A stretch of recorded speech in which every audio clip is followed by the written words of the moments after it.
So এখন আমরা চলে এসেছি কালিন্দী এভারগ্রিনে।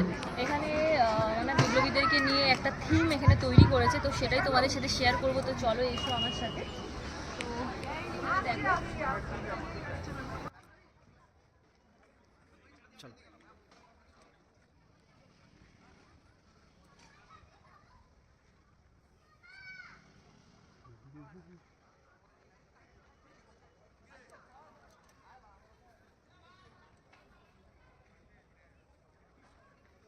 বিভিন্ন মনীষীদেরকে নিয়ে তাদের বিখ্যাত জীবনের কিছু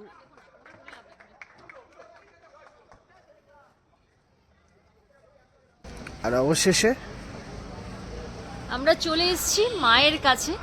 এখানেও মায়ের মূর্তিটা অসম্ভব সুন্দর, অপরূপ সুন্দর, যাকে বলে এক কথায়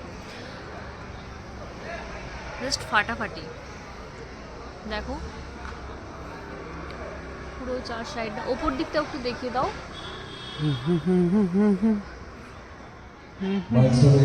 অসংখ্য ধন্যবাদ শিব আর দেবজিৎ এবং তার সঙ্গে ওর বন্ধুরা। শিব ছেলেটার নাম। দুর্ধর্ষ গান বাজনা আমরা শুনলাম। আজ সত্যি মনে থাকবে দিনটা, এবং আগামীকালও আরও একটা দিন আসছে যখন আমরা প্রত্যেকে আবারও মিলিত হবে বসন্ত পঞ্চমী উৎসবের আগামীকাল। আমরা জানি যে তোমাদের এই তিনটে ঠাকুরের মধ্যে, মানে এগুলো আমাদের প্রায় বাড়ির কাছাকাছি, এগুলোর মধ্যে কোনটা বেস্ট লাগলো সেটা কিন্তু অবশ্যই কমেন্ট বক্সে জানাতে হবে। আর এটা কেমন লাগছে সেটা অবশ্যই জানাও। আর এখানে সব জায়গাতে প্রোগ্রাম হচ্ছিল, বাট এখন প্রায় 12টা বাজছে, সব প্রোগ্রাম শেষ হয়ে যখন সব বাড়ি যাচ্ছে সিঙ্গাররা। তো চলো তোমাদের সাথে তাই শেয়ার করে নিলাম।